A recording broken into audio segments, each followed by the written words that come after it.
و دین امروز که در وطن ما و شما خراب میشه از دست مردمای جاهل، فقیر، متعصب.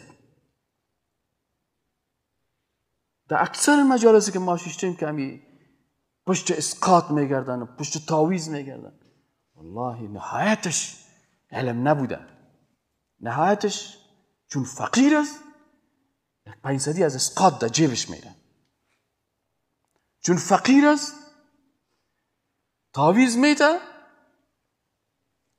خود در شرک خودم مبتلا میکنه جار مقابلم به خاطر پیسه. و چون جاهل است نمیفهمه که مشرک میشه، و چون متعصب است نمیخواد که حق بفهمه.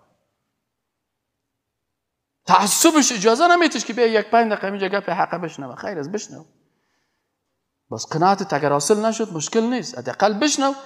تو خوششتی اونجا در مقابل امو جاهلی که بی سواد است، او برای تو دین نشان داد، غلط نشان داد، حداقل اینجا هم بشی باز یک محاسبه بکن که والا آنچه که این میگه و آنچه که او میگه حداقل الله برات عقل دادن.